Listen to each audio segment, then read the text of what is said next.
बिस्मिल्लाहिर्रहमानिर्रहीम। अस्सलाम वालेकुम। हमने बच्चों पिछले लेक्चर में हमारी जो सीरीज़ थी सेक्शन नंबर 131 टू 152 वो अल्हम्दुलिल्लाह बड़े अच्छे तरीके से हमने उसको कवर किया। तो उसको करने के बाद हमने अपनी जो एजेंडा आइटम थी, मैंने आपसे कहा था कि नोटिस ऑफ मीटिंग में जो जो एजेंडा आइटम आ रही हैं, जैसे कि नोटिस ऑफ मीटिंग में हमने पढ़ा था कि नोटिस ऑफ मीटिंग में ऑर्डिनरी बिजनेस होते हैं और ऑर्डिनरी बिजनेस को कंडक्ट किया जाता है by the way of ordinary resolution. तो उन ऑर्डिनरी बिजनेस को वन बाय वन मैंने आपको बताया था कि उनको हमने one by one company act में कैसे कैसे और उनके ऊपर क्या क्या प्रोविजंस हैं उनको हमने डील करना है। तो सबसे पहला जो ऑर्डिनरी बिजनेस है वो मेरे पास है ऑडिट। ऑडिटर की अपॉइंटमेंट है, तो ये ऑर्डिनरी बिजनेस के लिहाज से चौथा पॉइंट, लेकिन मीटिंग के बाद मैं इसको पहले डील करता होता हूँ। ऑडिट की रिक्वायरमेंट क्या है, ऑडिटर कौन से होते हैं और लॉ में इनकी क्या रिक्वायरमेंट है, वो आज हम देखेंगे। तो ये जो सेक्शन हम करने जा रहे हैं, अगर हम ये वाली स्लाइड इसको देख लेंगे ना, तो आने वाले जो हमारे सेक्शन हैं वो कवर हो जाएंगे। Appointment of the auditor bye the company. Auditor जो है कैसे एक कंपनी अपॉइंट करेगी। अपॉइंटमेंट ऑफ ऑडिटर, देखें अगर एक कंपनी इनकॉर्पोरेट हुई है ना, तो उसने कब ऑडिटर अपॉइंट करना है। First auditor, first auditor of the company याद रखना है appointed by the board of directors. जब एक कंपनी अपॉइंट होगी तो ऑडिटर कौन रखेगा, बोर्ड ऑफ डायरेक्टर्स ऑडिटर को रखेंगे। इस स्लाइड में आपने अच्छी तरह इसको देखना है और by the end of this slide आपको आने वाले जितने 2-3 सेक्शन है ये यहीं पे क्लियर हो जाएंगे। और ऑडिटर का क्वेश्चन आईसीएमए के एग्जाम में 2-3 मार्क्स का लाजमी पूछा है।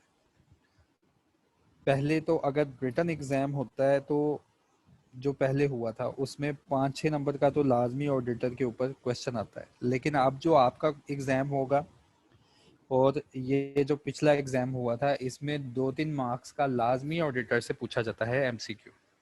तो आप अच्छी तरह आज का लेक्चर सुने और अपने पास एमसीक्यूज भी साथ साथ तैयार करें।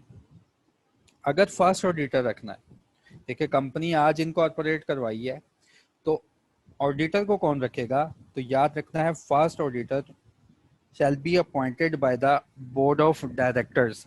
तो बोर्ड ऑफ डायरेक्टर्स जो है पहला ऑडिटर, कंपनी का पहला auditor board of directors appoint करेंगे। उसकी अपॉइंटमेंट कब होती है, उसकी अपॉइंटमेंट की रिक्वायरमेंट है board of directors shall appoint the first auditor within 19 days, within 90 days from the date of incorporation. यानी कि 3 महीनों के अंदर अंदर बोर्ड ऑफ डायरेक्टर ने एक डायरेक्टर को, एक ऑडिटर्स को अपॉइंट करना होता है। जब एक कंपनी इनकॉर्पोरेट हो जाती है, सर्टिफिकेट ऑफ इनकॉर्पोरेशन मिल जाता है, तो उस सर्टिफिकेट ऑफ इनकॉर्पोरेशन के मिलने के बाद बोर्ड ऑफ डायरेक्टर्स जो होते हैं विद इन 90 days, 90 दिन के अंदर एक ऑडिटर जो है कंपनी का अपॉइंट करेंगे। तो एक बात याद रखनी है, जो ऑडिटर को अपॉइंट करेगा वही उसकी रेम्यूनरेशन को डिसाइड करेगा। तो remuneration of first auditor shall be decided by the board of director. Board of director उसकी रेम्यूनरेशन भी डिसाइड करेंगे। तो टेन्योर क्या है फर्स्ट ऑडिटर का, पहला ऑडिटर जो है उसका टेन्योर क्या है, कब तक वो कंपनी का ऑडिटर रहेगा। First auditor stands retire on the date of first AGM. जो फर्स्ट ऑडिटर होता है वो फर्स्ट एजीएम पे रिटायर हो जाता है, या स्टैट्यूटरी मीटिंग, जो भी मीटिंग होगी उस पे फर्स्ट ऑडिटर रिटायर हो जाता है जो डायरेक्टर्स ने अपॉइंट किया होता है। ये कहानी है फर्स्ट ऑडिटर की। देयर आफ्टर हर एजीएम पे, हमारा ऑर्डिनरी बिजनेस होता है कि हमने अपॉइंटमेंट ऑफ ऑडिटर करना होता है। देयर आफ्टर हर एजीएम पे डायरेक्टर्स जो होंगे, डायरेक्टर्स अपनी एक मीटिंग में ऑडिटर्स को प्रपोज करेंगे। डायरेक्टर्स मिल के एक अपनी मीटिंग में ऑडिटर को फाइनलाइज करेंगे, फिर उसको प्रपोज करेंगे। याद रखें, सब्सिक्वेंट ऑडिटर या तो डायरेक्टर प्रपोज करेंगे एजीएम में, या हर वो शेयर होल्डर या नंबर ऑफ शेयर होल्डर्स जिनकी तादाद 10% या इससे ज्यादा है, वो भी एजीएम में किसी ऑडिटर को प्रपोज कर सकते हैं। सब्सिक्वेंट ऑडिटर, जब भी कंपनी का नोटिस आता है, नोटिस ऑफ मीटिंग में कंपनी का नोटिस आता है, उसमें मेंशन होता है, डायरेक्टर की तरफ से सेक्रेटरी प्रपोज करता है कि डायरेक्टर ने रिकमेंड किया है, डायरेक्टर ने प्रपोज किया है कि आप जब मीटिंग पे आएंगे ना, तो XYZ का नाम हम प्रपोज कर रहे हैं, हम फाइनलाइज नहीं कर रहे कि इसी को रखना है, हमने प्रपोज किया। डायरेक्टर बोलेंगे हमने प्रपोज किया कि ये जो आने वाली मीटिंग है इसमें आप लोग आएंगे, तो हम प्रपोज करते हैं, हम रिकमेंड करते हैं कि आप XYZ है, ये एक ऑडिट फर्म है, इसको आप ऑडिटर्स रख लें अपने। उसका फैसला हर जनरल मीटिंग में होगा, हर साल ये काम होगा। देखिए, ऑडिटर को अगर फाइनलाइज एजीएम कर रही है तो ऑडिटर की रेम्यूनरेशन भी एजीएम ही डिसाइड करेगी। ऑडिटर जो है, एजीएम ने अगर फाइनलाइज किया है तो उसकी रेम्यूनरेशन भी एजीएम ही डिसाइड करेगी। जो ऑडिटर एजीएम ने फाइनलाइज कर दिया उसका टेन्योर कितना है, auditor shall hold office till next AGM. ये ऑडिटर जो कि एजीएम ने फाइनलाइज किया वो नेक्स्ट एजीएम तक कंपनी के साथ रहेगा एंड कैन बी रीअपॉइंटेड, और उसको दोबारा अगली साल के लिए रीअपॉइंट कर सकते हैं। ऑडिटर को रिमूव भी किया जा सकता है, उसकी बाद में बात करेंगे, ठीक है। पहले मैंने आपको अच्छी तरह पढ़ा दिया बच्चों के फर्स्ट ऑडिटर जो है वो कौन रखेगा। कंपनी का पहला ऑडिटर ऑडिटर्स रखेंगे और डायरेक्टर्स रखेंगे, विद इन 90 डेज रखेंगे। अगर डायरेक्टर ने रखा तो रिम्यूनरेशन भी वो देंगे और ये फर्स्ट एजीएम तक साथ रहेगा। कंपनी का दूसरा डायरेक्टर और ऑडिटर्स, कंपनी का दूसरा ऑडिटर डायरेक्टर प्रपोज करेंगे, कंपनी का दूसरा ऑडिटर डायरेक्टर प्रपोज करेंगे, या हर वो शेयर होल्डर प्रपोज कर सकता है, राइट होता है, जिसके पास 10% या इससे ज्यादा की वोटिंग पावर होती है। कंपनी का दूसरा ऑडिटर कंपनी एजीएम में फाइनलाइज करती है थ्रू वोटिंग। ऑर्डिनरी बिजनेस होता है कंपनी का। रिम्यूनरेशन भी कंपनी डिसाइड करेगी इन एजीएम, और ये फर्स्ट ये सब्सिक्वेंट एजीएम में हर साल ये काम होगा। अब मैंने आपको बताना है कि एक तीसरा बंदा है जो कि ऑडिटर को अपॉइंट कर सकता है। अब एक तीसरा सिनेरियो हमें सेक्शंस में बिखरा हुआ मिलेगा जहां पे ऑडिटर को कोई और भी अपॉइंट कर सकता है। If the first auditor not appointed within 90 days of incorporation, अगर डायरेक्टर 90 days of incorporation में पहला ऑडिटर सिलेक्ट नहीं करते, अगर directors within 90 days of incorporation में ऑडिटर को सिलेक्ट नहीं करते, या subsequent auditor not appointed at AGM, या बाद में होने वाली मीटिंग्स में कहीं ऑडिटर अपॉइंट ना हो सका, या कैजुअल वैकेंसी ऑडिटर अपॉइंट किया था छोड़ के चला गया या उसकी डेथ हो गई, casual vacancy not filled within 30 days, casual vacancy in the office of auditor not filled within 30 days, या appointed auditor unwilling to perform, या ऑडिटर हमने सेलेक्ट किया, उसकी कंसेंट भी ले ली, लेकिन बाद में अनविलिंग है, परफॉर्म नहीं करना चाह रहा, तो पार किसके पास चली जाएगी? Commission shall appoint and fix the remuneration of the auditor. ये पिछली बार जो रिटर्न एग्जाम हुआ था ना बच्चों, तो ये सिनेरियो उसने पूछ लिया था कि कमीशन की पार बताएं, कब कमीशन जो है ऑडिटर को अपॉइंट कर सकता है। ठीक है, अगर आप इस स्लाइड को अच्छी तरह देख लेंगे तो आप ये जवाब दे सकते हैं। बिल्कुल 4-5 नंबर का ये क्वेश्चन था कि commission have the power to appoint the auditor in the following scenarios.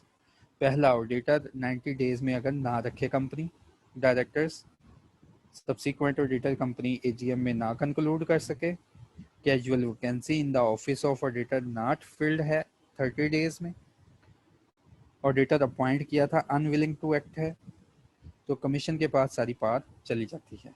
तो ये सारी स्लाइड मैंने आपको बताई कि ऑडिटर जो है उसको कैसे अपॉइंट किया जा सकता है। तो अपने पास अब समरी बना ले। First auditor board of director appoint करते हैं, पार है बोर्ड ऑफ डायरेक्टर के पास, उनके पास पावर है कि 90 दिनों में कोई ऑडिटर रख लो अपनी मर्जी से, लेकिन एजीएम तक ये ऑडिटर रहेगा। आने वाले इसके बाद आने वाले जो ऑडिटर्स हैं वो एजीएम रखेगी। और यहाँ पे एक बात आगे भी हम पढ़ेंगे कि जो ऑडिटर रिटायर होता है वो एलिजिबल होता है फॉर रीअपॉइंटमेंट। कमीशन जो है एससीसीपी को यार बोला जाता है। ठीक है,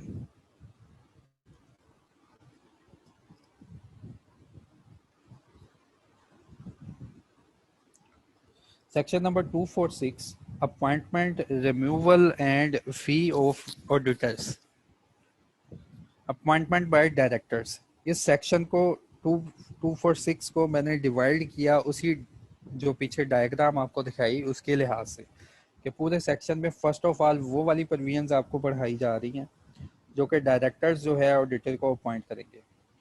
appointment by directors, first auditor or auditors of a company shall be appointed by the board of director within 90 days from the date of incorporation. Auditor or auditors so appointed shall retire on the conclusion of first annual general meeting। ठीक है, first annual general meeting पे ये वाले auditors retire हो जाएंगे। Thereafter proposed by director and appointed by members. Subsequent auditors, बाद में जो हर साल ऑडिटर रखना है, subsequent auditor or auditors shall be appointed by the company in the annual general meeting on the recommendation of board after obtaining the consent of the proposed auditors. A notice shall be given to the member with the notice of the general meeting। Subsequent auditor company general meeting में appoint करती है। ये वो वाले auditors होते हैं जिनको board उन ऑडिटर्स की कंसेंट लेने के बाद एजीएम के सामने पेश करते हैं।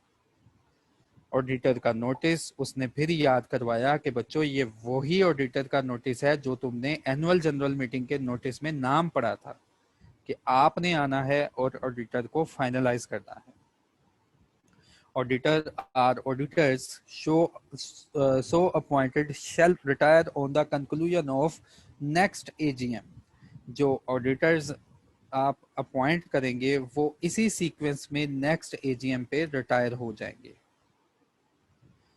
फिर कंपनी एक्ट ने डायरेक्टर के अलावा शेयर होल्डर्स को भी पावर दी है कि अगर आपके पास एटलीस्ट 10% की मेजोरिटी हो जाती है तो आप मीटिंग से पहले नोटिस ऑफ रेजोल्यूशन दे दें कि इस मीटिंग में एक और ऑडिटर आप अपनी तरफ से अगर कोई रखवाना चाह रहे हैं तो उसकी कंसेंट लेने के बाद आप भी किसी ऑडिटर को प्रपोज कर सकते हैं। आप भी किसी ऑडिटर को प्रपोज कर सकते हैं।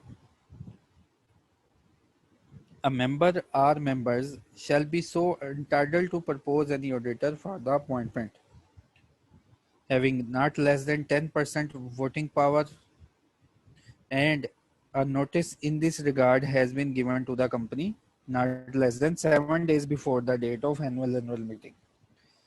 तो बताया गया कि मेंबर्स जिनके पास एटलीस्ट 10% वोटिंग पावर है वो लोग भी ऑडिटर जो है प्रपोज कर सकते हैं। और यहाँ पे बच्चों याद रखिएगा कि हम एक्सटर्नल ऑडिटर की अपॉइंटमेंट को पढ़ रहे हैं। हम जितने भी सेक्शंस यहाँ पे पढ़ेंगे ये सारे के सारे एक्सटर्नल ऑडिटर्स की अपॉइंटमेंट के ऊपर हैं। ये सारे के सारे सेक्शंस सिर्फ और सिर्फ एक्सटर्नल ऑडिटर की अपॉइंटमेंट और उसको रेगुलेट करते हैं, इंटरनल ऑडिटर की अपॉइंटमेंट के ऊपर यहाँ कोई सेक्शन नहीं है।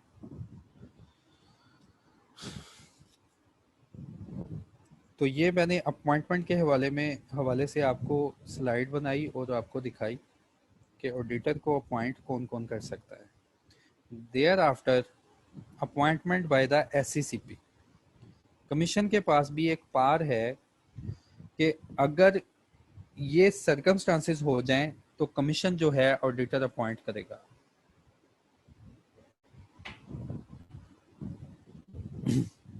Commission may, of its own motion or on an application made by the company or any of its member, direct to appoint the auditor of the company. If the company fails to appoint the first auditor within 90 days, auditors at annual general meeting, casual vacancy not filled within 30 days, and if appointed auditors are unwilling to act as auditor of the company, auditor of the company shall hold office till conclusion of the next annual general meeting। फिर बता दिया गया कि auditors जो appoint हो जाते हैं ये नेक्स्ट एनुअल जनरल मीटिंग तक कंपनी के साथ ऑडिटर्स ही रहेंगे। रिम्यूनरेशन, तो रिम्यूनरेशन भी आपको समझ आ गई होगी पीछे स्लाइड के ऊपर कि ऑडिटर को रिम्यूनरेट कौन करेगा और कैसे इनकी रिम्यूनरेशन डिसाइड होगी।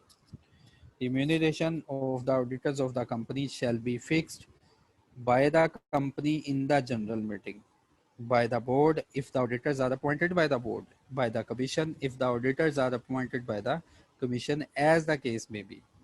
consent to act auditors, law की रिक्वायरमेंट है कि जब भी आपने किसी ऑडिटर को प्रपोज करना है तो उसकी प्रपोजल से पहले आपने ऑडिटर से कंसेंट ले लेनी है। Every company shall obtain the consent as auditor from the auditor within 40 days from the date of any appointment। और यहाँ पे दिन मुकर्रर कर दिए कि आपने अपॉइंटमेंट से पहले भी ऑडिटर की कंसेंट ले लेनी है। and send the registrar intimation thereof together with the consent in writing of the auditor concerned। ठीक है, तो यहाँ तक हमने अपॉइंटमेंट को डील किया कि ऑडिटर जो है उसको कैसे अपॉइंट किया जाता है और कैसे ऑडिटर को रिम्यूनरेट किया जाता है।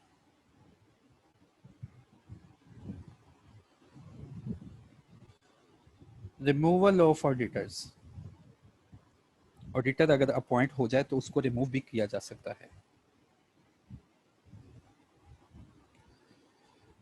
The auditors or auditor appointed by the board or member in the annual general meeting may be removed through special resolution। बच्चों एक बात याद रखें, जब कंपनी का लेक्चर मैंने आपको पढ़ाया था तो कंपनी के लेक्चर में मैंने आपको बता दिया था, समझा दिया था कि कंपनी में सिर्फ 5 ऐसे बिजनेस है जिनको हम ऑर्डिनरी बिजनेस कहते हैं।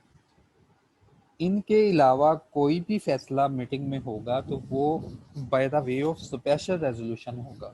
अब देखो यहाँ पे ऑडिटर को अपॉइंट हमने किया था by the way of ordinary resolution, लेकिन ऑडिटर को अगर रिमूव करना है ना कंपनी ने अपॉइंटमेंट के बाद, अगर ऑडिटर को रिमूव करना है तो भी कंपनी एक मीटिंग बुलाएगी और मीटिंग में स्पेशल रेजोल्यूशन पेश की जाएगी। मीटिंग में लिखा जाएगा कि ऑडिटर को रिमूव करने के लिए मीटिंग है, तो ऑडिटर को रिमूव करने के लिए स्पेशल रेजोल्यूशन चाहिए, 3/4 की मेजोरिटी चाहिए। Any casual vacancy of an auditor shall be filled by the board within 30 days from the date thereof। फिर और डायरेक्टर्स को पावर दे दी गई कि अगर कैजुअल वैकेंसी हो जाए ऑडिटर के ऑफिस में तो वो बोर्ड फिल करेंगे विद इन 30 डेज में। Any auditor appointed to fill any casual vacancy shall hold office till the conclusion of the next annual general meeting.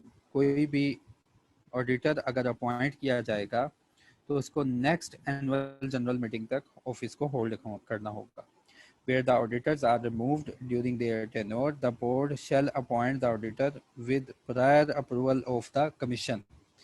उन्होंने कह दिया कि अगर ऑडिटर को रिमूव किया जाए ड्यूरिंग उसकी टेन्योर के दरमियान, तो बोर्ड ऑफ डायरेक्टर्स जो हैं नया ऑडिटर अपॉइंट करेंगे, लेकिन इन दैट केस कमीशन की अप्रूवल चाहिए होगी। Representation of retiring auditor, where an auditor are other than the other than retiring auditor is proposed to be appointed। कहा जहां एक ऑडिटर को रिमूव किया जाए या किसी नेक्स्ट एजीएम में किसी दूसरे ऑडिटर का नाम प्रपोज कर दिया जाए। पहले एक ऑडिटर था कंपनी के पास, उसको रिमूव करने की रेजोल्यूशन पास करने लगे हैं, या अगली जो एजीएम आई है, इस ऑडिटर का टेन्योर साल का खत्म हो गया, अगली जो एजीएम आई है बोर्ड ऑफ डायरेक्टर ने इसका नाम प्रपोज नहीं किया, तो the retiring auditor shall have right to make representation in writing to the company. Retiring auditor जो है उसको उसके पास एक राइट है कि कंपनी को एक रिप्रेजेंटेशन लिख के दे दे at least 2 days before the date of annual general meeting. Such representation shall be read out at the meeting before taking up the agenda for the appointment of auditors। और ये representation जो है मीटिंग के सामने पढ़ी जाएगी before taking any agenda of the meeting. यानी meeting अगर आपने एनुअल जनरल मीटिंग बुलाई है जिसपे ऑडिटर जो है किसी और ऑडिटर को आप अपॉइंट करने लगे हैं, तो पहला ऑडिटर आपको एक रिप्रेजेंटेशन लिख के देगा। वो रिप्रेजेंटेशन मीटिंग में सबसे पहले, जब मीटिंग का कोरम पूरा हो जाए तो सबसे पहले उस रिप्रेजेंटेशन को पढ़ा जाएगा कि पहला ऑडिटर जो कि रिटायर होने लगा है वो क्या आपको कह रहा है, कंपनी के अफेयर्स के मुतालिक वो क्या आपको बात बता रहा है। देयर आफ्टर लॉ ने कहा कि आप कोई और एजेंडा लेंगे, देयर आफ्टर जो आपकी मीटिंग का एजेंडा होगा आप उसको कंसल्ट करेंगे। Where such representation is made, it is mandatory for the auditor। जहां कभी लॉ ने कह दिया कि अगर ये स्टेटमेंट पढ़ी जाए, तो लॉ ने कह दिया कि अगर ऑडिटर रिप्रेजेंटेशन लिख के दे और वो रिप्रेजेंटेशन पढ़ी जाने लगी है, तो it shall be mandatory for the auditor or the person authorised by him to attend the general meeting in person. जहां ये रिप्रेजेंटेशन ऑडिटर की पढ़ी जाएगी वहां पर रिक्वायर्ड कर दिया गया कि ऑडिटर खुद अटेंड करेगा मीटिंग, और या अपने किसी नॉमिनी को वहां पे अपॉइंट करेगा। तो 1 मिनट ज़रा बच्चों, मैं नेक्स्ट स्लाइड के ऊपर चला जाऊँ।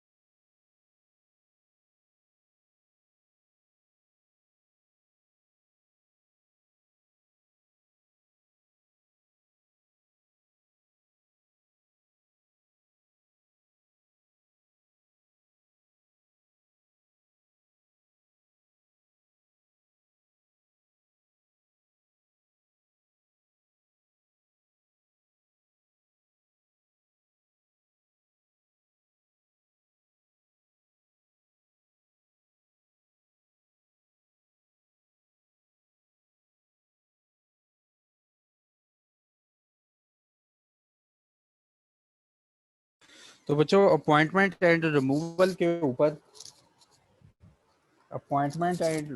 ऊपर अगर आप लोगों का कोई कंसर्न या कोई क्वेश्चन है उसको लाजमी टाइप करें, ताकि जब ये क्लास एंड हो तो मैं आपको इसका जवाब दे सकूं।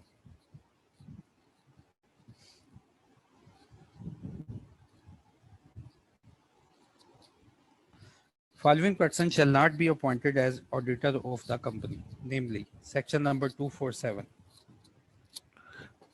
सेक्शन नंबर 247 में अब आपको बताएगा कि कौन कौन से लोग जो हैं auditor of the company appoint नहीं हो सकते। Following person shall not be appointed as auditor of the company, namely a person who is or any time during the preceding 3 years were director, other officer or employee of the company।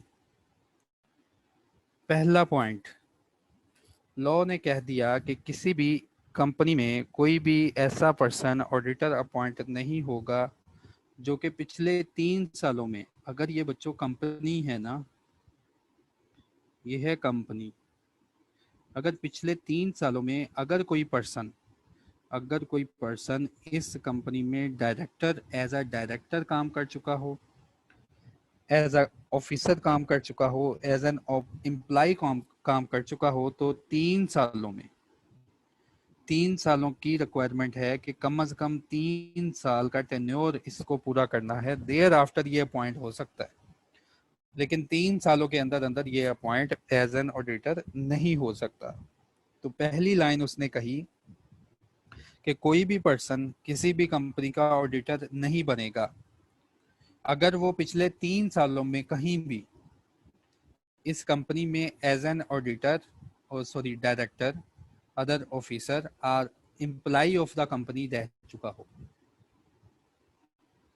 Thereafter, a person who is a partner of or in the employment of a director, officer or employee of the company।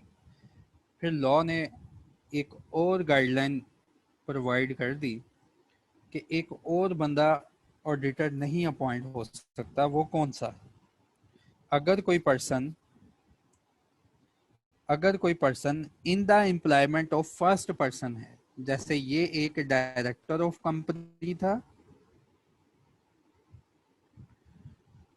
ये एक director of company था, इसकी एक partnership firm है, इसकी एक other company है, उसमें अगर कोई पर्सन एम्प्लॉई है, डायरेक्टर है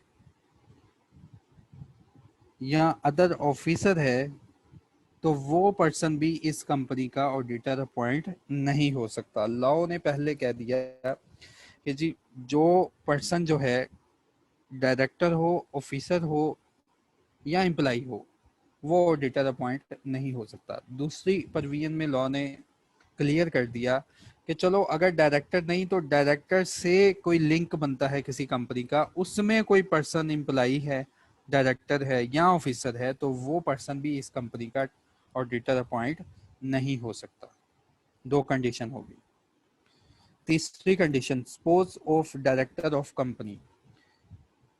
स्पोज एक लॉफुल टर्म है, मियाँ बीवी को रिप्रेजेंट करने के लिए यूज की जाती है। Suppose of director of company clear होगा कि डायरेक्टर के रिलेशन में डायरेक्टर का हस्बैंड या डायरेक्टर की वाइफ कंपनी का ऑडिटर अपॉइंट नहीं हो सकता।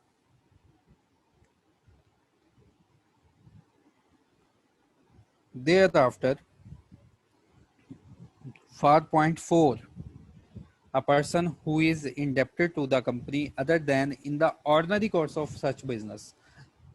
दोबारा इस एग्जाम्पल को देखें। एक पर्सन है, ये कंपनी है, एक पर्सन है मिस्टर ए, और ये एक कंपनी है। इस कंपनी ने मिस्टर ए को लोन दिया है। तो लॉ कहता है कि ये वाला पर्सन जो मिस्टर ए है, जिसको इस कंपनी ने लोन दिया है, ये इस कंपनी का ऑडिटर अपॉइंट नहीं हो सकता। पहली रिक्वायरमेंट कि अगर कंपनी ने किसी को लोन दिया है तो वो पर्सन भी कंपनी का ऑडिटर अपॉइंट नहीं हो सकता। हाँ, अगर लेट सपोज, मैं बात को थोड़ा सा चेंज करने लगा हूं। पहले मैंने बात की कि अगर ये एक कंपनी है, इसने ऑडिटर को लोन दिया है, ये एक लैंडिंग कंपनी थी, इसने ऑडिटर को एक फेवर दी, एक लोन दिया, तो वो वाला ऑडिटर जो है कंपनी के लिए इन एलिजिबल है, अपॉइंट हो ही नहीं सकता। अगर एक बैंकिंग कंपनी है या लैंडिंग कंपनी है, उसने in the ordinary course of business loan देने से पहले वो सारे कागजात इस मिस्टर ए से ऑब्टेन किए हैं, इसको लोन दिया, लेकिन वो सारे कागजात और वो सारी कार्रवाई पूरी की जो कि एक आम कस्टमर को लोन देते वक्त पूरी करते हैं। तो कहते हैं इन दैट केस आप अपने आम कस्टमर के साथ भी ऑडिटर को ट्रीट कर रहे हैं, तो in that case auditor appoint हो सकता है। ये मिस्टर ए कंपनी का ऑडिटर अपॉइंट हो सकता है। बात मैंने दो तरीकों से की है कि अगर एक कंपनी ने किसी पर्सन को लोन दिया है तो वो पर्सन ऑडिटर अपॉइंट नहीं हो सकता। हाँ, अगर लोन इस वे से दिया है कि आम लोगों के साथ उसको लोन दिया है, कि जैसे इनका ऑर्डिनरी बिजनेस है, लॉ में वर्ड यूज किया है ऑर्डिनरी बिजनेस, जैसे कि एक कंपनी आम हालात में बिजनेस कर रही है और उसका बिजनेस ही यही है कि लोगों को पैसे उधार देना। तो इन द ऑर्डिनरी बिजनेस में रहते हुए अगर कंपनी ने वही सारी कार्रवाई एक पर्सन के साथ की है और उसे लोन दिया है, तो इन दैट केस वो पर्सन इस कंपनी का ऑडिटर अपॉइंट हो सकता है। A person who is indebted to the company other than in the ordinary course of business। ये सारी कहानी मैंने आपको बताई other than in the ordinary course of business को समझाने के लिए। पहला कह दिया गया कि जो पर्सन भी कंपनी का इंडेप्टेड है तो उसको कंपनी का ऑडिटर नहीं बना सकते, अपॉइंट नहीं कर सकते। हाँ, अगर ऑर्डिनरी कोर्स ऑफ बिजनेस में ये लोन दिया है तो ये पर्सन कंपनी का ऑडिटर बन सकता है।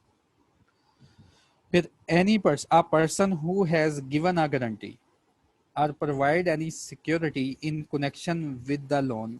इसके लिए भी एक एग्जांपल पहले समझ लें, फिर इसकी तरफ आएंगे। ये एक कंपनी है,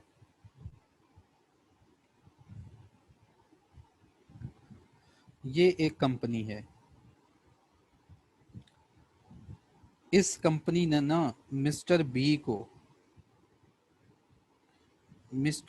को लोन दिया।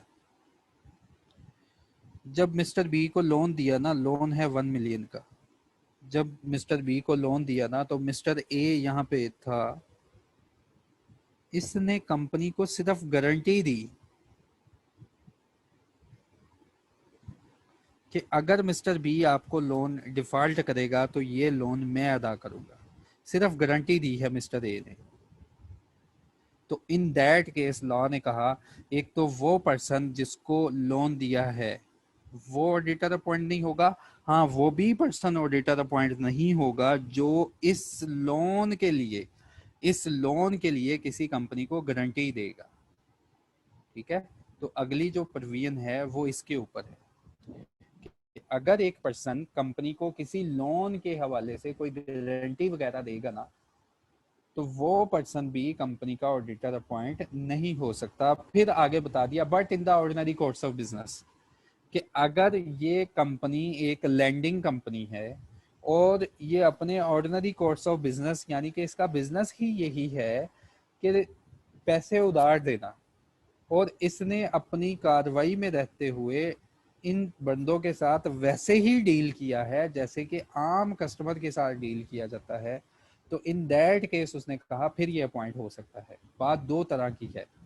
पहले बात की है कि गारंटी दी है तो ऑडिटर नहीं अपॉइंट हो सकता। फिर दूसरी बात करेगा कि हाँ, अगर ऑर्डिनरी कोर्स ऑफ बिजनेस है, अगर आम हालात में रहते हुए ये बिजनेस कर रहे हैं और गारंटी रिक्वायर्ड है, तो इसने अगर गारंटी दी तो ये ऑडिटर अपॉइंट हो सकता है। तो ये दूसरी provision. A person who has given a guarantee or provide any security in connection with the indebtedness of any third person to the company other than in the ordinary course of business, और ये guarantee आपने दी है other than in the ordinary course of business, तो in that case भी mister A फिर eligible नहीं हो सकता। हाँ, अगर in the ordinary course of business ये सारे काम हुए हैं तो लॉ कहता है मिस्टर ए की एलिजिबिलिटी बरकरार है। A person or a firm who whether directly or indirectly, कहता है एक पर्सन अलहदा, एक पर्सन या firm who whether directly or indirectly has business relationship with the company other than in the ordinary course of business of such entity, तो फिर उसने कह दिया ऑडिटर या कोई फर्म अगर उसका कोई बिजनेस रिलेशन है कंपनी के साथ डायरेक्टली या इनडायरेक्टली। बिजनेस रिलेशन यहां से आप अज्यूम कर लें कि इंटरनल ऑडिटर रखा हुआ है किसी फर्म को। अगर कोई फर्म है वो इंटरनल ऑडिट परफॉर्म कर रही है, एक फर्म में आपको पता होता है कि 3 से 4 या बहुत ज्यादा चार्टर्ड अकाउंटेंट परफॉर्म कर रहे होते हैं, तो ये यहाँ से क्लियर हो गया कि अगर कोई पर्सन खुद या उसकी फर्म में से कोई भी डायरेक्टली और इनडायरेक्टली वो परफॉर्म कर रहे हैं कोई बिजनेस रिलेशनशिप कंपनी के साथ, कोई इंटरनल ऑडिटर की अरेंजमेंट बना ली है लेट्स सपोज, तो यहाँ से ये बात भी क्लियर हो गई कि ये लोग भी कंपनी के ऑडिटर अपॉइंट नहीं होंगे। A person who has been convicted by a court of law of an offense involving fraud, अगर कोई पर्सन जिसको लॉ ने अनाउंस कर दिया कि ये फ्रॉडुलेंट पर्सन है, इसने फ्रॉड किया है, तो फ्रॉड वाला पर्सन भी ऑडिटर की अपॉइंटमेंट के लिए एलिजिबल नहीं है for the period of 10 years, जब तक सजा का अरसा 10 साल है, ये 10 साल पूरे नहीं होते तो वो किसी कंपनी का ऑडिटर अपॉइंट नहीं हो सकता। फिर एक बात याद रखनी है, लॉ ने बता दिया अ बॉडी कॉर्पोरेट, एक कंपनी दूसरी कंपनी का ऑडिट नहीं कर सकती, एक कंपनी किसी दूसरी कंपनी को अपना स्टैट्यूटरी ऑडिटर नहीं बना सकती, एनुअल जनरल मीटिंग पे कोई भी अपना ऑडिटर उसको अपॉइंट नहीं कर सकती। A person who is not eligible to act as auditor under the code of ethics as adopted by the ICAP and ICMAP, एक पर्सन जो कि क्वालिफाइड है लेकिन कोड ऑफ एथिक्स को उसने अडॉप्ट नहीं किया जो कि आईकैप या आईसीएमएपी ने इशू किए हैं, तो ये पर्सन भी ऑडिटर अपॉइंट नहीं हो सकता। A person or his spouse or minor children in case of a firm, all partners of such firm who hold any share of the audit client or any of its associate company, एक person खुद या उसके husband या wife ने या उसके children ने इन case of firm, तमाम पार्टनर्स ने अगर किसी क्लाइंट के शेयर होल्ड किए हुए हैं तो वो भी ऑडिटर अपॉइंटमेंट के लिए एलिजिबल नहीं है। इसको एक एग्जांपल से फिर मैं आपको समझाऊंगा।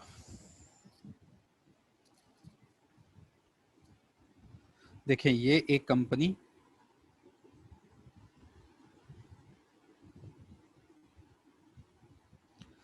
इस कंपनी में अगर इस पर्सन ने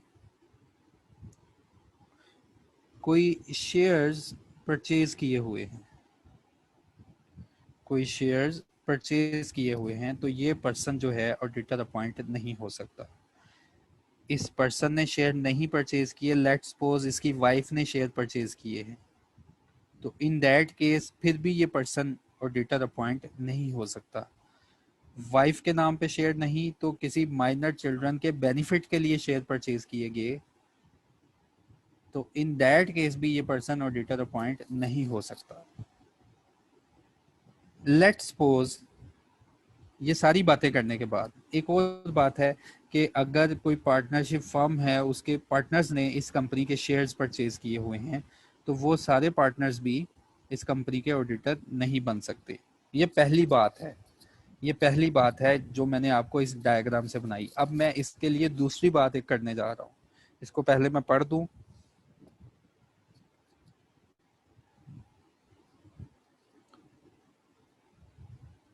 A person or his spouse or minor children in case of firm, all partners of such firm who hold any shares of the audit client, ये मैंने पहली बात आपको कवर करवाई कि इन केस ये सारे सिनेरियो हैं तो ऑडिटर अपॉइंट नहीं हो सकता।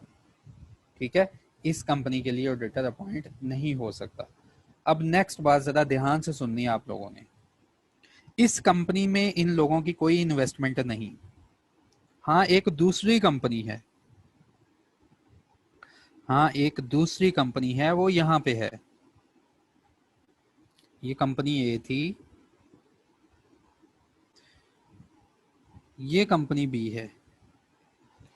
कंपनी ए ने ना कंपनी बी में इन्वेस्टमेंट की है और इनका रिलेशन है एसोसिएटेड कंपनी का।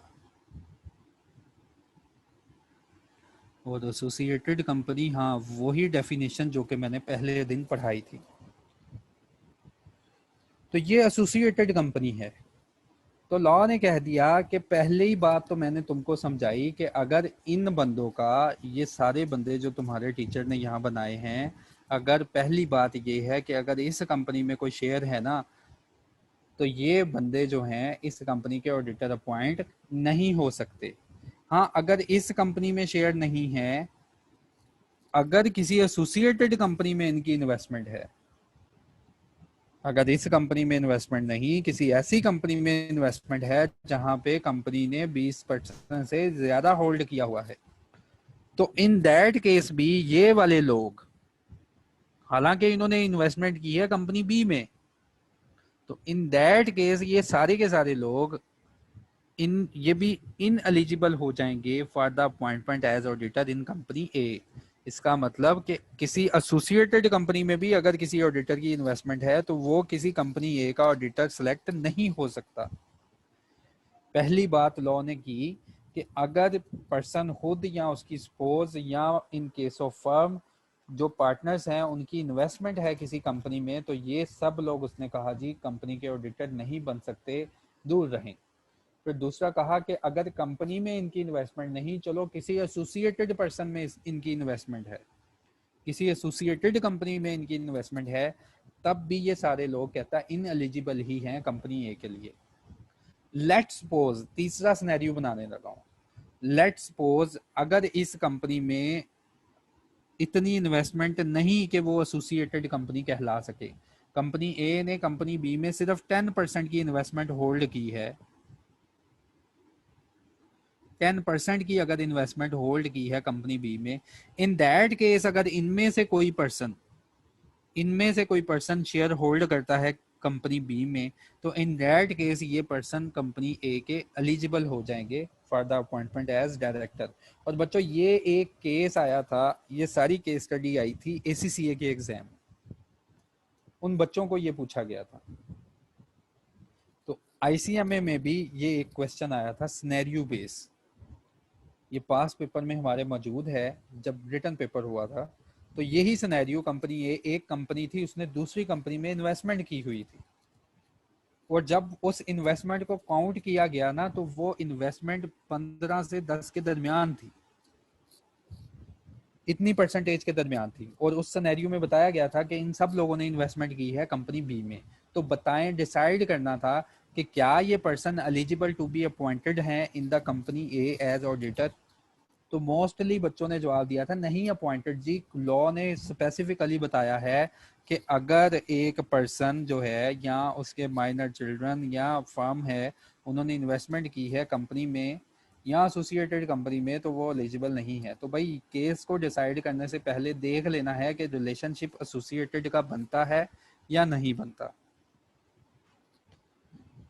ठीक है, तो यहाँ तक मैंने आपको मैक्सिमम पर्सन पढ़ाए हैं आज के लिए। मेरा ख्याल है लेक्चर को कंक्लूड किया जाए, बाकी जो कल की रिक्वायरमेंट है वो नेक्स्ट चलाएंगे। यहाँ तक मैंने आपको क्या करवाया उसको मैं समअप कर लूँ, फिर आप लोगों के लिए मैं क्वेश्चन आंसर जो है उनको जवाब दूंगा। ऑडिट मैंने करवाया, ऑडिट हमारा एक ऑर्डिनरी बिजनेस है कंपनी का जो कि मीटिंग में डील करते हैं। याद रहे यहाँ पे ऑडिटर हमने अपॉइंट करना है जो कि एक्सटर्नल ऑडिटर है, जिसने हमारी फाइनेंशियल स्टेटमेंट्स का ऑडिट करना है। ये इंटरनल ऑडिटर की बात नहीं हो रही। फिर मैंने by the diagram section number 246 को समराइज किया कि पहला ऑडिटर कौन रखेगा, कंपनी अभी अभी बनी है, इनकॉर्पोरेट हुई है, पहला ऑडिटर किसने रखना है, क्या रिक्वायरमेंट है, कब रखना है और कैसे पैसे देने हैं। फिर दूसरा ऑडिटर, आने वाले ऑडिटर को सब्सिक्वेंट ऑडिटर, वो कौन रिकमेंड करेगा, प्रपोज कौन करेगा, उसको अपॉइंट कौन करेगा और रिम्यूनरेट कौन करेगा। फिर मैंने यहाँ पे कमीशन की पार्ट, एससीसीपी की पार्ट बताई कि उसके पास भी एक पावर है कि ऑडिटर को अपॉइंट कर सकता है किन किन हालात में। देयर आफ्टर मैंने आपको ये सारी स्लाइड पढ़ाई, रिमूवल ऑफ ऑडिटर पढ़ाया कि ऑडिटर एक अपॉइंट हो जाए तो उसको रिमूव भी किया जा सकता है। ऑडिटर की अपॉइंटमेंट ऑर्डिनरी रेजोल्यूशन है, लेकिन ऑर्डिनरी रेजोल्यूशन के अलावा जो भी बातें मीटिंग में होगी वो स्पेशल रेजोल्यूशन है। तो ऑडिटर को अगर रिमूव करना है तो इसके लिए स्पेशल रेजोल्यूशन।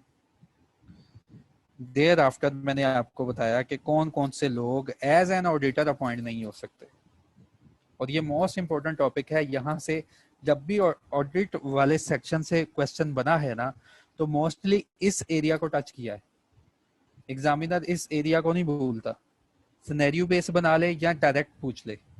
कई बार ये ICMAP के एग्जाम में ये बात पूछी गई है कि कौन कौन से लोग जो हैं कंपनी के ऑडिटर नहीं बन सकते। ठीक है, तो यहाँ तक मैंने आपको कवर करवाया। आप लोगों के अगर कोई क्वेश्चन है तो मुझे बताएं, बाकी इस वाले टॉपिक को हम इंशाल्लाह कल कंक्लूड करेंगे। तो मैं क्वेश्चन विंडो की तरफ आने लगा हूँ, अगर किसी का क्वेश्चन है तो यहाँ पे बताए। सर फर्स्ट ऑडिटर, अच्छा अहमद का क्वेश्चन है, sir first auditor subsequent auditor हो सकता है? जी अहमद, यकीनन जो फर्स्ट ऑडिटर है वो कंपनी के लिए एलिजिबल है फॉर रीअपॉइंटमेंट, उसको रीअपॉइंटमेंट दोबारा हम उसको अपॉइंट कर सकते हैं।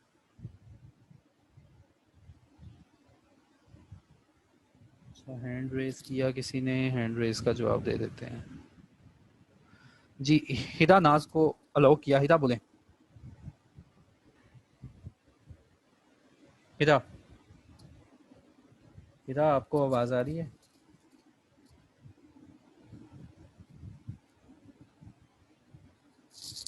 अच्छा ये अलाउड नहीं है, मेरे ख्याल से टेक्निकल इशू है।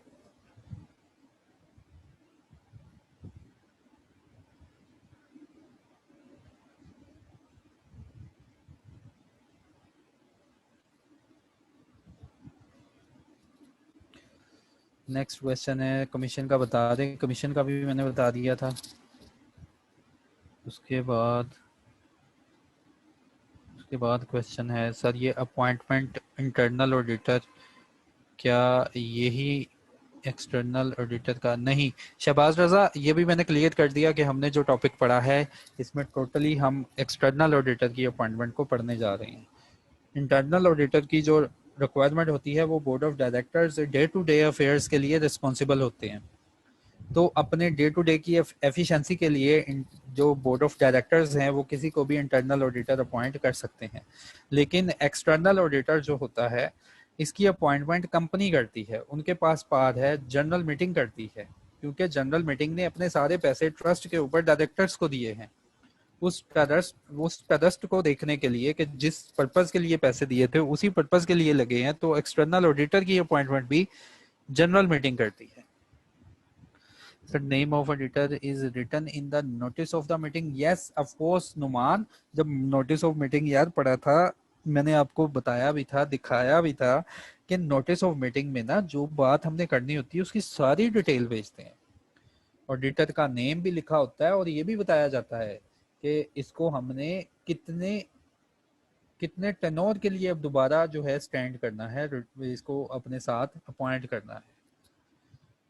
रिप्रेजेंटेशन रिपीट कर दें सुलेमान, अगर एक ऑडिटर को रिमूव किया जाएगा तो वो एक खत लिखेगा शेयर होल्डर्स के नाम कि मैंने आपके साथ कैसे और अपनी जॉब को कैसे परफॉर्म किया, कंपनी के अफेयर्स क्या हैं। तो वो रिप्रेजेंटेशन जो है जनरल मीटिंग में पढ़ी जाएगी, और before taking any agenda, notice के अंदर लिखा हुआ है ना एजेंडा, पिछला जो लेक्चर हमने कवर किया उसमें नोटिस था, नोटिस के नीचे एजेंडा था जिसमें ऑर्डिनरी बिजनेस था, स्पेशल बिजनेस था। उन्होंने कहा बिफोर टेकिंग एनी एजेंडा आप जो है इसकी जो रिप्रेजेंटेशन है इसको लाउड पढ़ेंगे, और जब ये रिप्रेजेंटेशन पढ़ी जाएगी रिक्वायरमेंट है ऑडिटर खुद भी वहां पे मौजूद हो और उसका जो नॉमिनी है, अगर ऑडिटर खुद नहीं आ रहा तो उसका नॉमिनी वहां पे मौजूद हो। ठीक है, रिप्रेजेंटेशन वाला मैंने बता दिया। रिप्रेजेंटेशन में ऑडिटर लिखेगा क्या ये भी बता दिया मैंने। Please explain auditor appointment for the auditor for vacant position. ERP ने क्वेश्चन पूछा, अब ये पता नहीं क्या नाम है। ईआरपी में हमने यहाँ पे पढ़ा था, स्लाइड भी शो करवा देता हूँ, कि अगर एक ऑडिटर कैजुअल वैकेंसी हुई है तो उसके ऑफिस को फुलफिल करेंगे डायरेक्टर्स। ये देखें, एनी कैजुअल वैकेंसी, यार हैंड रेज ना करें, माइक ओपन नहीं है, हैंड रेज ना करें। एनी कैजुअल वैकेंसी, अगर कोई कैजुअल वैकेंसी होती है, आप क्वेश्चन टाइप करें, जल्दी से मैं क्वेश्चन ले रहा हूँ। अगर कोई कैजुअल वैकेंसी होती है उसको जो बोर्ड है वो विद इन 30 डेज में फिल करेंगे। अगर बोर्ड 30 डेज में फिल नहीं करेंगे तो कमीशन जो है इसके पास पार चली जाएगी। अच्छा, अजीम ने क्वेश्चन पूछा, it is compulsory that appointed auditor will retire on AGM after 1 year. Azim, compulsory है, लॉ की रिक्वायरमेंट है कि ऑडिटर्स जो है ना, ऑडिटर जो है, हर ऑडिटर अनलेस रिमूव्ड, अगर आप उसको रिमूव नहीं करते, अगर एजीएम में उसको रिमूव नहीं किया जाता, दोबारा किसी जनरल मीटिंग में रिमूव नहीं किया जाता, तो हर साल वो रिटायर होगा। और रिटायर ऑडिटर जो है वो एलिजिबल है फॉर रीअपॉइंटमेंट के लिए।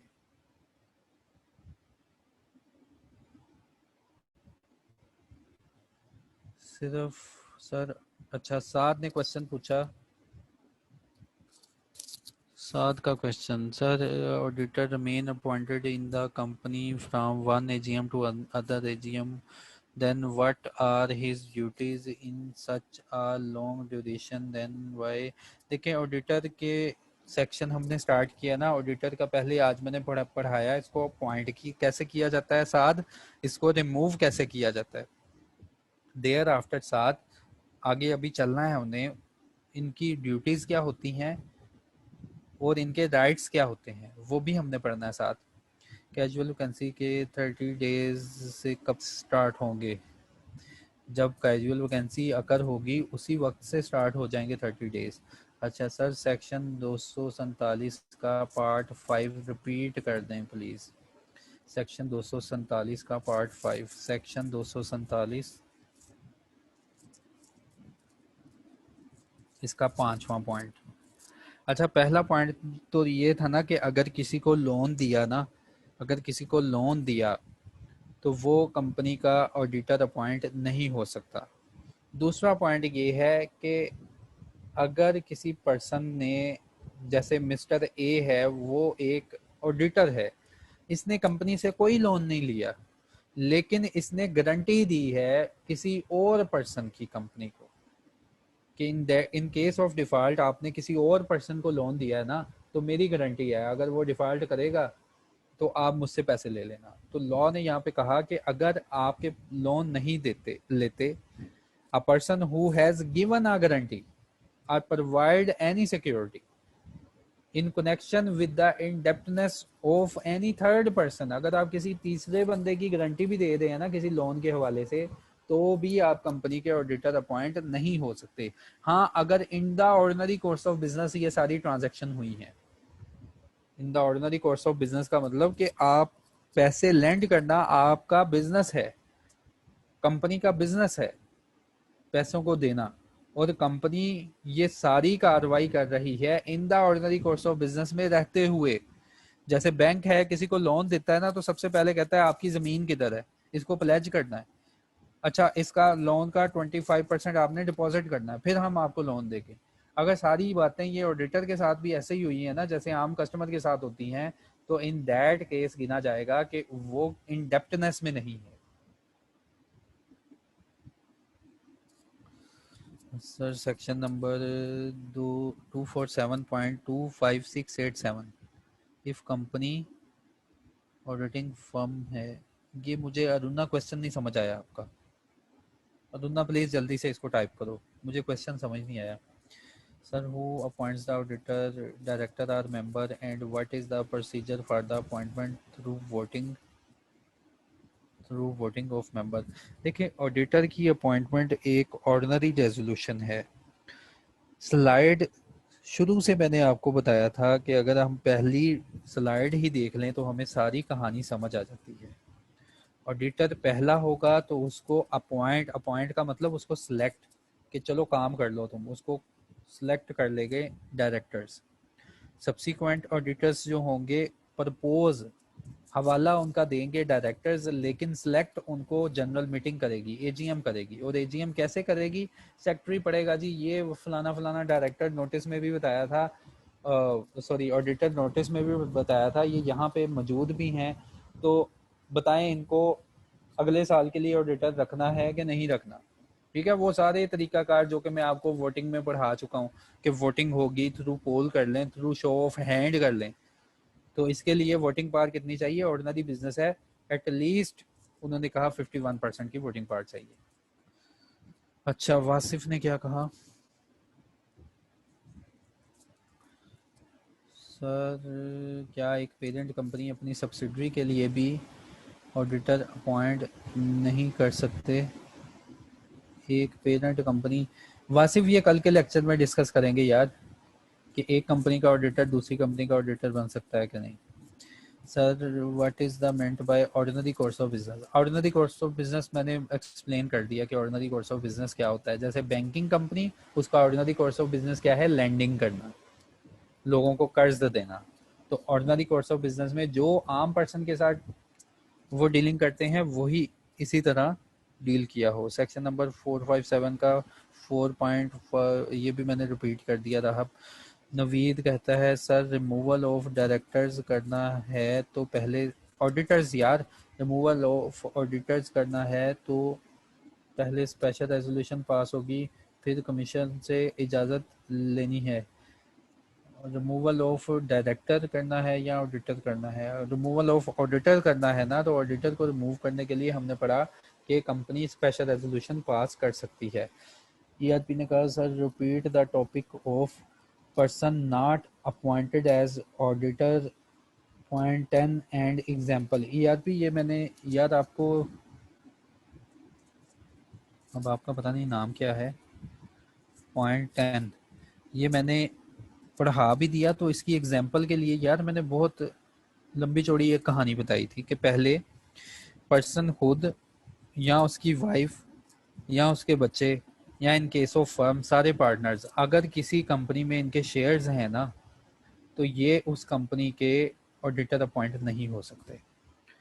फिर दूसरी बात मैंने आपको बताई कि अगर इन लोगों ने इन्वेस्टमेंट की है किसी एसोसिएटेड कंपनी में, किसी ऐसी कंपनी में इनके भी शेयर्स हैं जहां पे कंपनी है कि ये देखो मैंने डायग्राम भी बनाई हुई है, ये सारी कहानी मैंने यहाँ पे कवर की थी कि अगर इनके कंपनी ए में चलो इन्वेस्टमेंट नहीं, कंपनी बी में इन्वेस्टमेंट है और उस कंपनी में कंपनी ए की भी इन्वेस्टमेंट है और इतनी इन्वेस्टमेंट है कि रिलेशन जो है एसोसिएटेड कंपनी का बनता है, तो इन दैट केस ये सारे पर्सन इन एलिजिबल हो जाएंगे, अपॉइंट नहीं हो सकेंगे।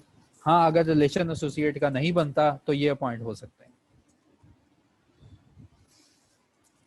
अच्छा, उसके बाद क्या था? ईआरपी के बाद सेक्शन नंबर 247, क्रिस्टोफर 247 में ना हमने पढ़ा है कि कौन से लोग ऑडिटर अपॉइंट नहीं हो सकते, इनके बारे में पढ़ा है।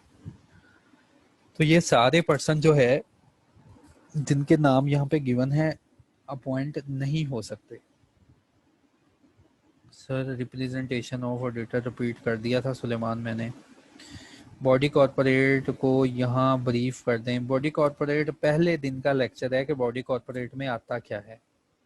वो तमाम कंपनियां जो पाकिस्तान में ऑपरेट कर रही हैं, चाहे किसी भी किस्म की हों, किसी भी रजिस्ट्रेशन की हों, उन सारी कंपनियों को कलेक्टिवली हम बॉडी कॉर्पोरेट कह देते हैं।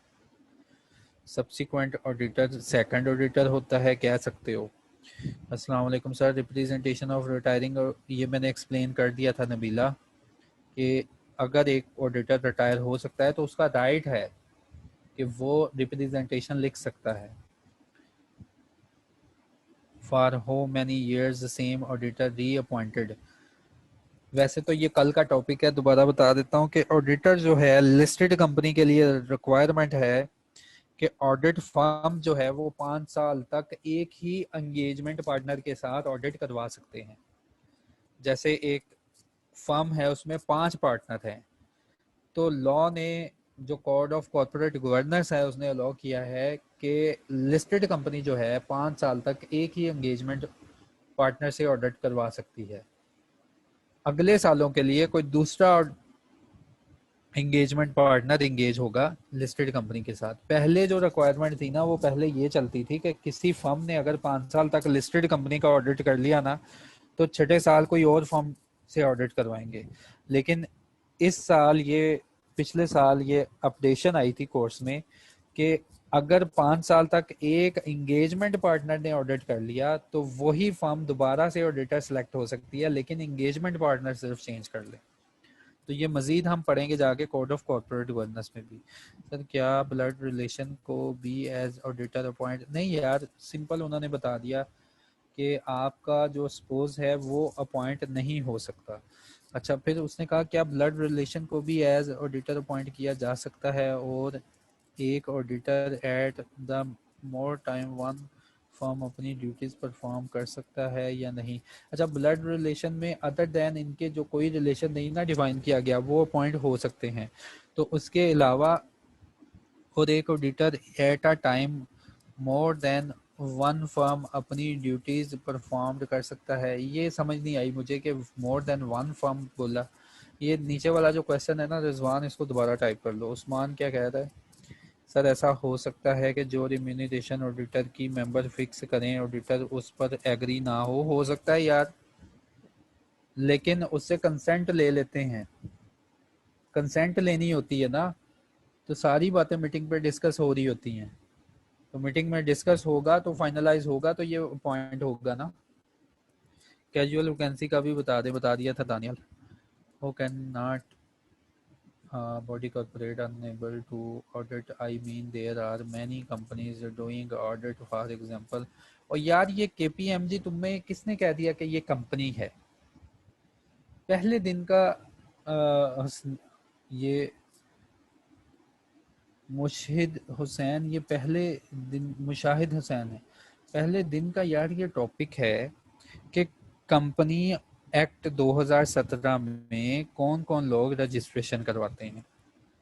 उसकी एग्जम्पशन में हमने पढ़ा था कि जो फॉलोइंग पर्सन है, जो ऐसे लोग जो कि प्रैक्टिस कर रहे हैं, अकाउंटेंट, लॉयर या डॉक्टर्स वगैरह, वो कंपनी नहीं बना सकते, वो लिमिटेड का वर्ड यूज नहीं कर सकते।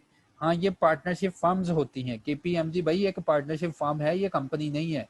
कभी तुमने सुना है? गूगल से सर्च करके देखो जरा, केपीएमजी कंपनी लिख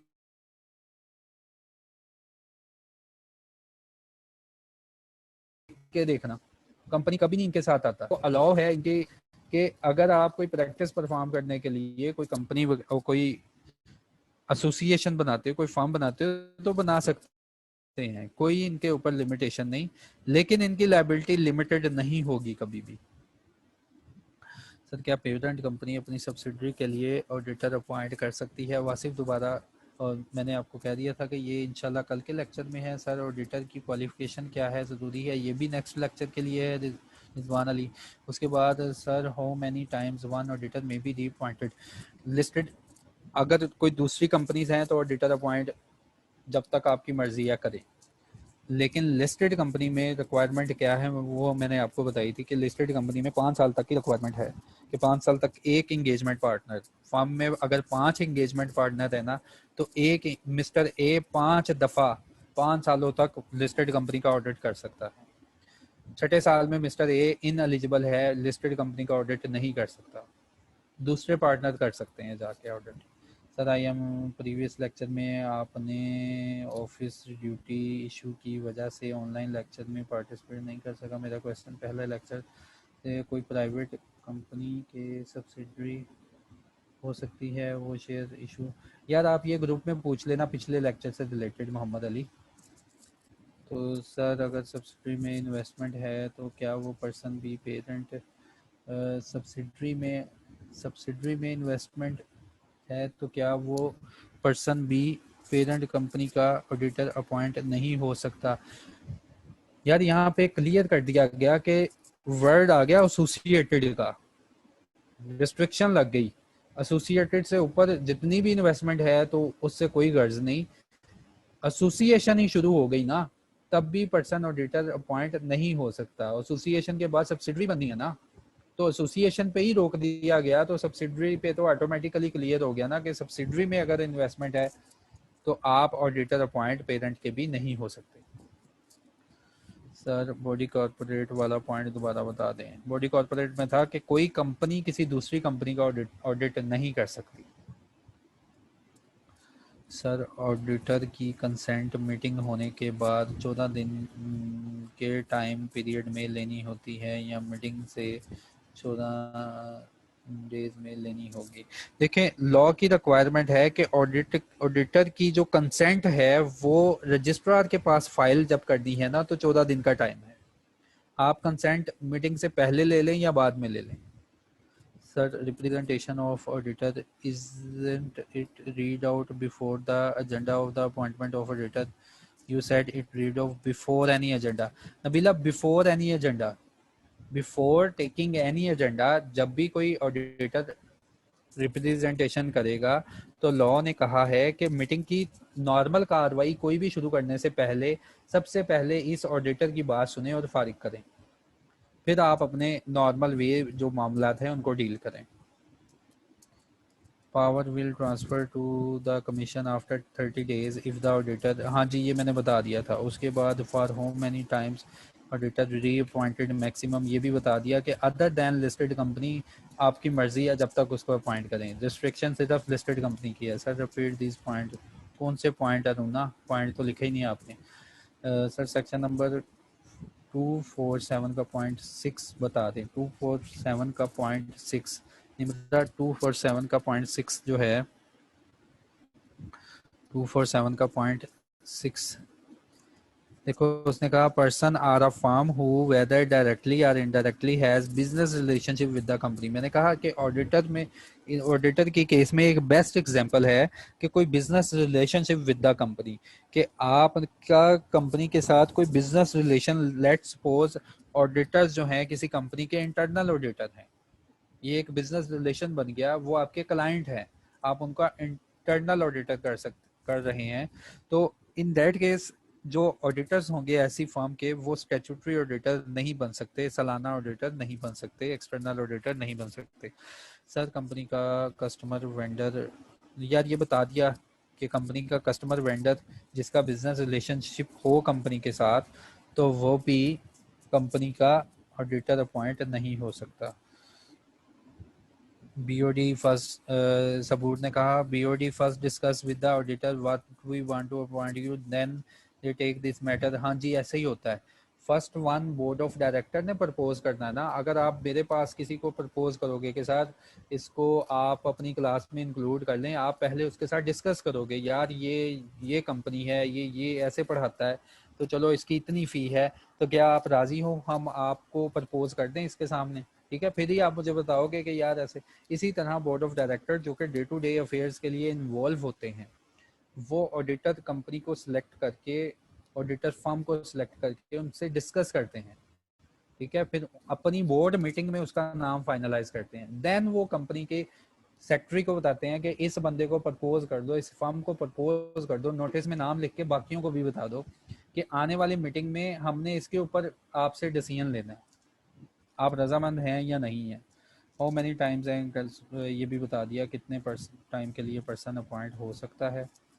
इसके बाद रिमूवल ऑफ ऑडिटर की वोटिंग कितनी है, यार ये बता दिया ना कि ये होती है 3/4%। स्पेशल रेजोल्यूशन ऑडिटर अपॉइंट होते हैं ऑर्डिनरी रेजोल्यूशन ऑर्डिनरी बिजनेस है, लेकिन ये रिमूव होते हैं स्पेशल रेजोल्यूशन। सर मैंने रिकॉर्डेड लेक्चर लिया है सारा अपना ऑफिस ये हो गया। Most respectedly company remuneration directly auditor को देती है या ऑडिटिंग फर्म को? अगर डायरेक्टली ऑडिटर को देती है तो ऑडिटिंग फर्म को क्या बेनिफिट देखें साथ? वही ये जो एग्रीमेंट होता है ना, अगर तो एक इंडिविजुअल ऑडिटर है तो उसको पेमेंट होगी, ठीक है। अगर कोई फर्म है तो फर्म के नाम पेमेंट बनेगी, ठीक है। एक कंपनी दूसरी कंपनी की एसोसिएट कंपनी कब होती है? माशाल्लाह, साथ ये पहले दिन के लेक्चर है, रिकॉर्डिंग में पढ़े हैं कि एक कंपनी दूसरी कंपनी की यार एसोसिएटेड कंपनी कब होती है। तो ये डिटेल में साथ मैंने वहाँ पे टाइम स्पेंड किया हुआ है। तो बाकी सब लोग भी सॉरी यार सुन रहे हैं, तो मैं दोबारा नहीं चाहता, तो आप काइंडली वो लेक्चर जो है ना दूसरे दिन का या तीसरे दिन में, ये पक्की बात है मैंने डिटेल में एग्जांपल बना के समझाया हुआ है कि कंट्रोल क्या है और एसोसिएशन क्या है। तो काइंडली आप रेफर करें उन लेक्चर्स को। Sir BOD more than one auditor propose कर सकते हैं? देखिए मोर देन वन ऑडिटर इन्होंने प्रपोज नहीं करना होता, एक ही ऑडिटर प्रपोज करना होता है। कभी भी आप किसी भी कंपनी का नोटिस नहीं देखेंगे, अच्छा आपको ये ऑडिटर पसंद ना आया तो ये ना आया तो ये ना आया तो ये, ऐसे तो नोटिस ही फुल हो जाएगा। बोर्ड ऑफ डायरेक्टर ने खुद ही पहले सिलेक्शन करनी होती है, फिर उसको प्रपोज करना होता है आगे। एसएसबी ऑडिटर फाइंड करने के लिए अमाउंट चार्ज करेगा? देखें अगर तो आपने ऑडिटर अपॉइंट नहीं ना किया तो एससीसीपी आपके ऊपर कोई फाइन वगैरह इम्पोज कर सकता है, कोई अमाउंट नहीं चार्ज करेगा, कोई रीज़न पूछेगा आपसे। अगर तो कोई रीज़न नहीं है, कोई एक्सप्लेन करने के काबिल रीज़न नहीं है, तो एससीसीपी फाइन भी आप पे लगा सकता है। उसके बाद एक ही क्वेश्चन बार बार किया, तो लास्ट क्वेश्चन मेरे पास है, यही है लास्ट क्वेश्चन मीरा का। तो होपफुली यार आज का लेक्चर आपको समझ आ गया होगा। आज के लेक्चर में मैंने आपको बताने की कोशिश की कि ऑडिटर जो है वो कैसे अपॉइंट होता है और मिनिमम कम से कम कौन से लोग जो है कंपनी का ऑडिट नहीं परफॉर्म कर सकते, कंपनी के ऑडिट में सिलेक्ट एक्सटर्नल ऑडिटर में उनकी सिलेक्शन नहीं होगी। अब ये मैं स्लाइड्स शेयर कर दूंगा, आप लोगों को मज़ीद कोई गाइडलाइन चाहिए होगी तो वो ग्रुप में आप पूछ लें। थैंक यू, अल्लाह हाफिज़।